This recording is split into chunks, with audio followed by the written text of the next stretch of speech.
There is a 72-year-old woman in eastern Tennessee who made $19,000 last year selling plants from her driveway. She has no website, no employees, and no storefront. Her entire operation fits inside a quarter-acre lot behind her house. But she is not an outlier. Across the country, retirees are quietly turning their backyards into reliable income streams of $1,000 to $2,000 a month, and most of them have never once stood behind a table at a farmer's market. To understand how this works, you have to let go of one assumption first. The phrase backyard farming conjures a specific image for almost everyone. Someone hauling crates of tomatoes to a Saturday morning market, standing in the sun for 6 hours, and driving home with whatever did not sell. That image kept an entire generation of gardeners from ever thinking of their hobby as a business. But something shifted in the last 5 years. A combination of direct-to-consumer selling tools, a growing demand for locally grown plants, and a generation of retirees who already had the skills and the land quietly created an alternative. The farmers market did not disappear. It just stopped being the only door. The retirees leading this movement are not tech entrepreneurs. They are people who spent decades gardening for pleasure and eventually realized that the thing growing in their raised beds had actual market value. The entry point for many of them was one of the simplest crops in agriculture. Microgreens grow from seed to harvest in 7 to 14 days. They require a small indoor shelf or a corner of a greenhouse, a few trays, some quality seed, and a consistent watering routine. A single tray of sunflower microgreens costs roughly $2 in materials and sells for $12 to $18 to a restaurant. That math tends to get people's attention pretty fast. A retired machinist in central Ohio started with 8 trays on a wire rack in his garage. Within 4 months, he was delivering weekly to 3 restaurants in his county seat and pulling in about $600 a month. By the end of his first year, he had expanded to 16 trays and added a small grocery co-op to his delivery route. His monthly revenue crossed $1,000 without him ever increasing his growing space beyond a single wall of shelving. The key to his model was consistency, not volume. Chefs do not want a massive delivery once a month. They want a small, reliable box every Tuesday. That weekly rhythm fits a retiree's schedule better than almost any other agricultural product. There is no rush to harvest before something spoils on the vine. There is no weather dependency if you are growing indoors. And there is almost no physical strain compared to field crops. But microgreens are just the beginning of what is possible in a small backyard space. The retirees who move beyond that entry point often discover something that surprises them. Selling the plant itself is frequently more profitable than selling what the plant produces. Consider transplants. Every spring, millions of home gardeners need tomato starts, pepper seedlings, herb plugs, and flower transplants. Big box garden centers sell them, but the quality is often poor. The variety selection is limited, and the plants have been shipped across the country in refrigerated trucks. A retiree growing transplants in a backyard greenhouse can offer heirloom varieties that no chain store carries, and customers will drive 20 minutes out of their way to buy them. Outside of Asheville, North Carolina, a former school teacher grows transplants from January through May every year in 2 small hoop houses. She starts with seeds she saved herself or ordered from specialty catalogs. By April, her gravel driveway is lined with tables of tomato starts, basil, marigolds, native wildflowers, and dozens of pepper varieties with names most people have never heard. She advertises only through a local Facebook gardening group. Her spring income from transplants alone runs between $3,000 and $4,000. That is 4 months of work at a pace she describes as relaxed. The margins on transplants are strong because the labor happens in winter, when most retirees are indoors anyway. Seeding trays, watering under grow lights, and potting up seedlings is gentle, meditative work. The product does not bruise in transit. It does not rot in 2 days if it does not sell. A flat of 36 tomato starts that cost roughly $4 in soil and seed sells for $20 to $30. The math is quiet, but it compounds. What makes this model sustainable is that customers come back every year. A gardener who buys Cherokee purple tomato starts in April is almost certain to come back the following spring. Repeat buyers become word-of-mouth advertisers.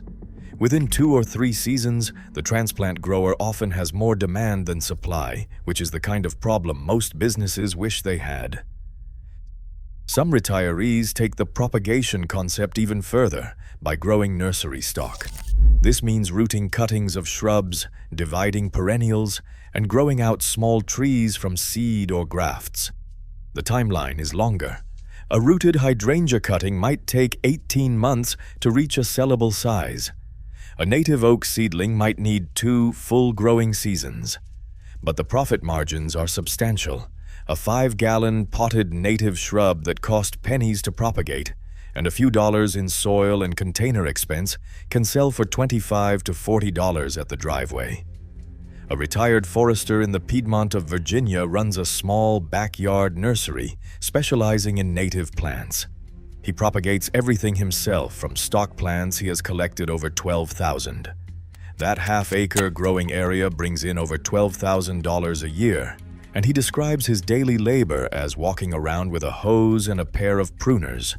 The nursery model rewards patience, which is something retirees tend to have in abundance. Every year, the inventory grows. Unsold plants do not go to waste.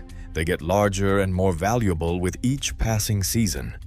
A 3-gallon blueberry bush that did not sell this year becomes a 5-gallon bush next year worth twice as much. Time is not the enemy here. It is the business partner. But the backyard income world does not stop at things that grow in soil. Cut flowers occupy their own corner of this economy, and the numbers are just as compelling. In southern Oregon, a woman who spent her career delivering mail now grows zinnias, dahlias, sunflowers, and snapdragons on a plot roughly the size of 2 parking spaces. She sells bouquets through a weekly subscription model. Customers pay $30 a month for a fresh bouquet delivered to their porch every Friday from June through September. With 40 subscribers, she brings in $1,200 a month during peak season.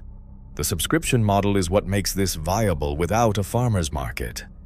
Every stem is spoken for before the bucket hits the water. There is no guessing how many bouquets to cut, no leftover inventory wilting in the back of a truck. The social media presence required is minimal. A few photos of that week's arrangement posted to Instagram or a neighborhood Facebook group keeps the subscriber list full with a waiting list behind it. Flowers also lend themselves to event sales. A single wedding can move $200 worth of dahlias in an afternoon. Retirees who build relationships with local event planners or florists find that the seasonal income spike from weddings and memorial services adds a significant cushion on top of the subscription base. But flowers are not the only thing a backyard grower can package and sell without a market booth. Heirloom seed saving opens yet another revenue channel that requires almost no land at all. A retiree who grows out a few dozen tomato plants, peppers, or rare flower varieties. Each season can harvest, clean, dry, and package seeds during the winter months. Online marketplaces have turned seed saving from a private hobby into a genuine cottage industry. Rare varieties of tomato seeds, pepper seeds, and heritage flower seeds sell for $3 to $5 per packet. And a single healthy plant can produce enough seed to fill 50 or more packets. The math is almost absurd when you lay it out. A $2 packet of seeds grows into a plant that produces enough seed to fill 50 packets worth $3 to $5 each. But the real advantage of seed selling is not the math. It is the relationship. One grower in rural Iowa, a former librarian, runs a small Etsy shop selling seeds from over 40 heirloom varieties she has maintained for more than a decade. Seed sales alone bring in close to $3,000 a year. Her overhead is negligible because the plants grow in the same garden she would tend regardless, and the packaging consists of small paper envelopes and printed labels. The real value she offers is provenance. Buyers trust her because every listing includes the story of where the variety came from, how many years she has been growing it, and what to expect in their own garden. That trust is not something a big seed catalog can replicate. The personal connection between grower and buyer is a recurring theme in every corner of this movement, and it matters more than most people expect. But seeds and transplants are not the only backyard products built on that kind of trust. Herbs represent another quiet income category that often goes overlooked. Not the bundles of basil and cilantro sitting in the produce aisle, but the specialty varieties that restaurant chefs crave and cannot find through their normal distributors. Thai basil, lemon verbena, French tarragon, shiso, epazote, fresh bay laurel. These are the herbs that a chef in a serious kitchen will pay a premium for, because the quality difference between a fresh-cut sprig and a wilted bag from a broadline distributor is enormous. On the outskirts of Louisville, Kentucky, a former nurse grows 14 herb varieties in raised beds along her back fence. Every Wednesday, she packs small, labeled bags into a cooler and makes a 40-minute delivery loop to 4 restaurants. The herbs bring in about $120 a week. Over a 30-week growing season, that adds up to $3,600 from a garden space smaller than most living rooms. The restaurant relationship is the key.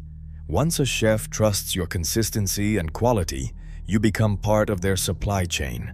They stop calling the distributor for those items and start texting you instead.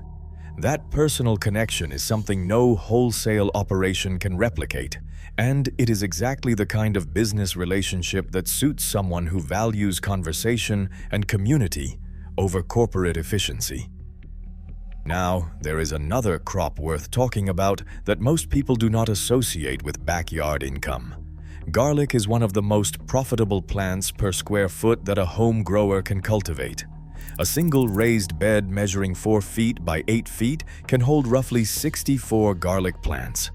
At a conservative selling price of $1 per bulb, that bed produces $64. But most backyard garlic growers do not sell individual bulbs at commodity prices. They grow hardneck varieties with names like Music, Georgian Fire, and Purple Glazer, cure them properly in a shaded barn or garage, and sell braids, sampler packs, and seed garlic at prices ranging from $12 to $20 per pound. A retired carpenter in upstate New York plants roughly 500 garlic cloves every October in a backyard plot that takes up less space than his detached garage. He harvests in July, cures through August, and sells through the fall. His total garlic income last year was just over $4,000. His input cost, including seed garlic, straw mulch, and organic fertilizer, was under $300. The labor amounted to a few weekends of planting, a few weekends of harvesting, and occasional watering in dry spells. Garlic also introduces a compounding element. Every harvest produces both eating garlic and seed garlic for the following year. A grower who starts with 500 cloves and saves the best 15% for replanting steadily increases their planting stock without buying new seed. Within 3 years, the initial investment has multiplied into an expanding operation funded entirely by its own output. But the raw bulb is only the starting point. Many growers discover a value-added dimension in their second or third year. Fermented black garlic, made by holding whole bulbs at a controlled temperature and humidity for several weeks, sells for 3 to 4 times the price of raw garlic. Garlic powder dried and ground from homegrown hardneck varieties commands a premium over anything on a grocery store shelf. Pickled garlic scapes harvested in early summer become a seasonal delicacy that restaurant chefs and food enthusiasts seek out. Each of these products extends the selling window well beyond the summer harvest, turning garlic into a year-round income source from a crop that only occupies garden space for 8 months. Not every backyard income crop needs sunlight to thrive. Mushrooms bring a completely different energy to backyard growing, and the income potential may surprise you. Log-grown shiitake mushrooms require hardwood logs, plug spawn, a shaded area, and patience. In the Ozarks, a former teacher inoculated 40 oak logs 3 years ago. Today, those logs fruit reliably every spring and fall after a good rain. She sells shiitakes at $8 per half-pound to neighbors and through a small buying club. Her mushroom logs produce roughly 60 pounds per year, generating close to $1,000 from an operation that requires almost no ongoing labor beyond harvesting and occasional soaking. The beauty of shiitake logs is their longevity. A single properly inoculated hardwood log will continue producing flushes of mushrooms for 3 to 5 years before the wood is fully consumed. That means the initial investment of time and spawn keeps paying returns long after the work is done. The spent logs, once they stop fruiting, break down into rich organic matter that goes straight back into the garden beds. Shiitakes are not the only mushroom worth growing. Oyster mushrooms grow even faster on straw or wood chip substrates and can be cultivated indoors in buckets or bags. The startup cost is minimal, and the turnover is fast enough to generate income within weeks rather than months. A 5-gallon bucket of pasteurized straw inoculated with oyster mushroom spawn can produce 2 to 3 pounds of mushrooms over several flushes. At farmers market or direct sale prices of $10 to $14 per pound, a small rotation of 20 buckets cycling through a garage or basement creates a steady stream of product. Retirees who combine shiitake logs outdoors with oyster mushroom production indoors create a year-round supply that restaurants and health-conscious buyers actively seek out. There is something worth noting about mushroom cultivation that separates it from most other backyard crops. It thrives in the exact conditions that frustrate vegetable gardeners. That shaded corner behind the garage where nothing else will grow becomes prime real estate for a mushroom log stack. The damp, cool area under a deck is ideal for oyster mushroom buckets. Retirees who have spent years fighting shade in their gardens sometimes discover that the shade itself is the asset. If you have been finding this useful, take a second to subscribe. This channel covers the quieter side of gardening and growing, the stories and methods that do not make headlines, but do make a real difference in people's lives. But mushrooms and flowers are only what grows above ground. Below the surface of the garden, another income stream is working around the clock. Worm castings, the finished product of vermicomposting, have become one of the most sought-after soil amendments among organic gardeners. A small worm bin requires a few square feet of space, a supply of food scraps, and a population of red wiggler worms. The worms convert kitchen waste into dense, nutrient-rich castings that sell for $20 to $40 per 5-gallon bucket depending on the market. In Central Texas, a former electrician runs 8 large worm bins in his garage. He feeds them produce scraps from a local juice bar that is happy to give away what would otherwise be waste. His monthly output of castings generates between $300 and $400 in local sales, most of it through a neighborhood gardening group online. His overhead is essentially zero because both his worm food and his worm bedding material come from free local sources. The demand for worm castings has grown substantially as interest in organic gardening and regenerative soil practices has expanded. Buyers are not just home gardeners. Small farms, cannabis cultivators in legal states, and landscaping companies all seek out quality castings. A retiree with a reliable worm operation and a willingness to bag and deliver locally sits in a market with more demand than supply. But worms are not the only creatures earning their keep in a retiree's backyard. Bees add yet another dimension to backyard income. A pair of hives in a suburban backyard can produce 60 to 100 pounds of honey per year in a decent season. At local retail prices of $12 to $15 per pound, that is $700 to $1,500 from 2 hives. But honey is only part of the equation.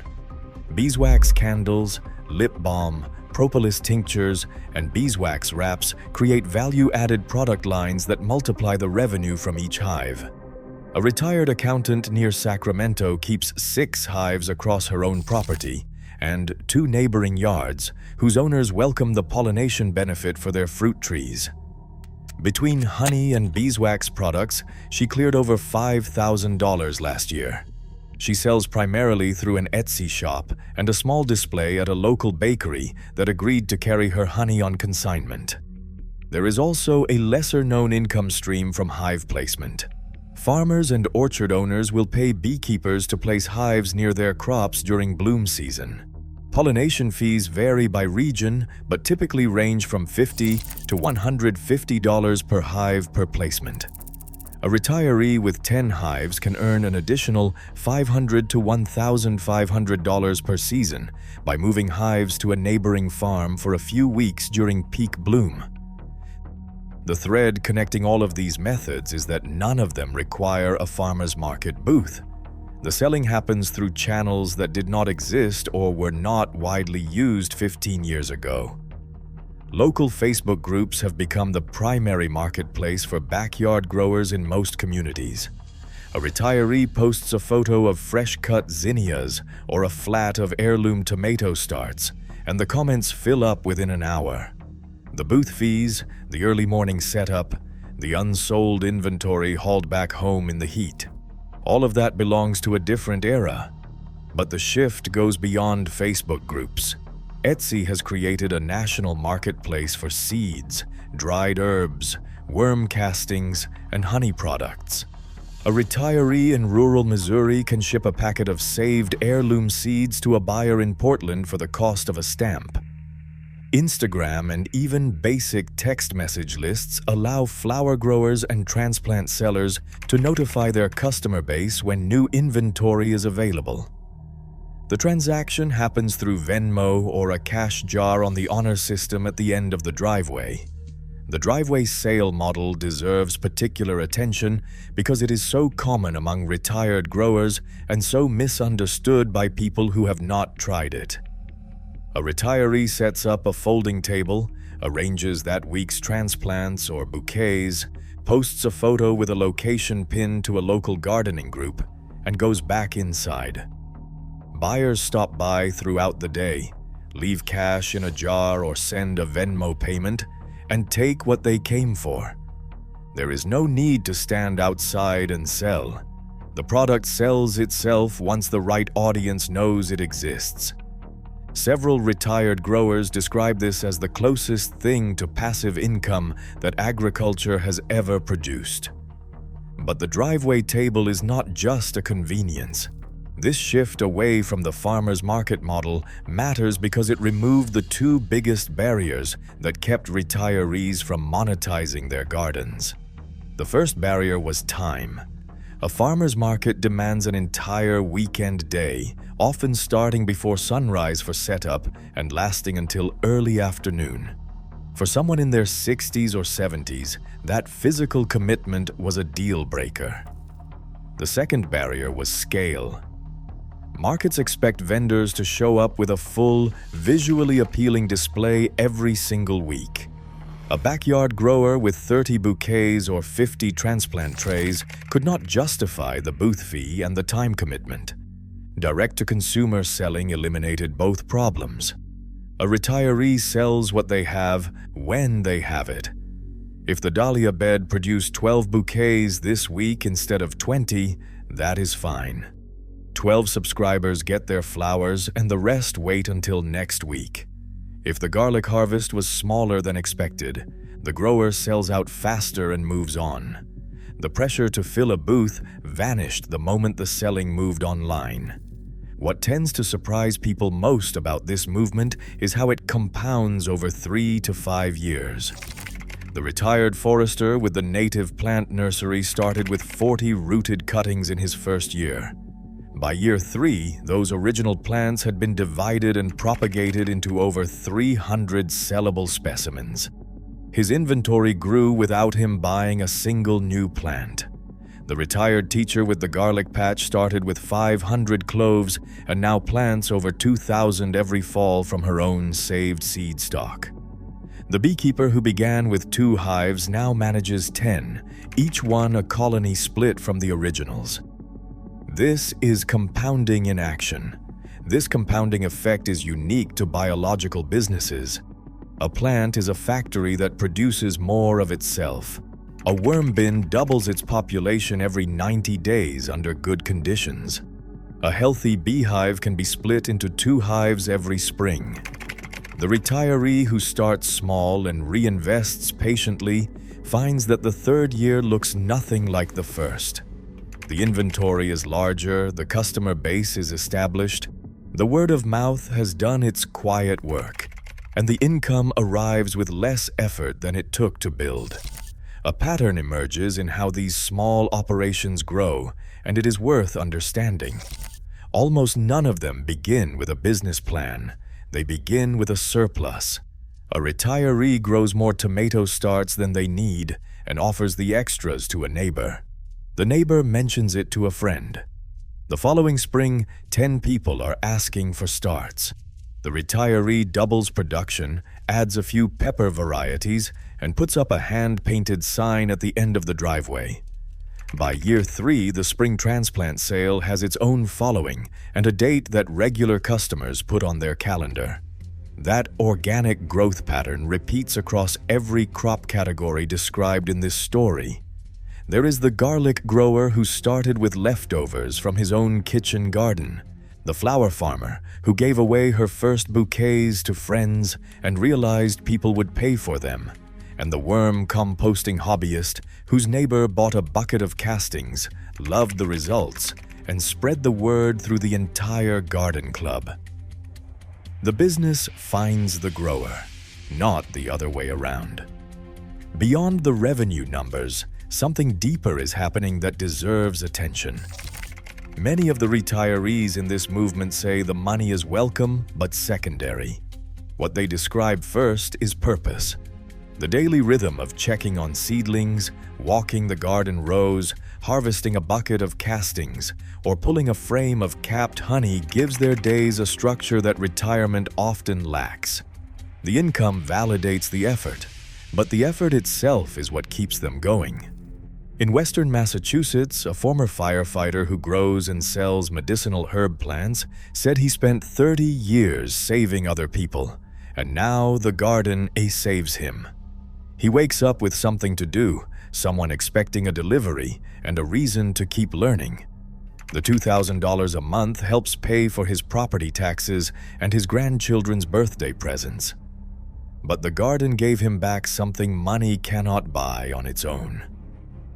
The backyard income movement among retirees is not a trend with an expiration date. It is a structural shift built on permanent changes in how people buy local goods, how retirees think about their time, and how small-scale agriculture fits into a community. The tools are accessible, the demand is real, the learning curve is gentle for anyone who already knows how to grow things. And the people doing it are proving, one driveway table and one Wednesday delivery route at a time, that a quarter acre and a lifetime of gardening knowledge is worth more than most people ever imagined. The question is not really whether this works. The retirees already answered that. The question is, what is growing in your backyard that someone else might value? And what would it mean to find out?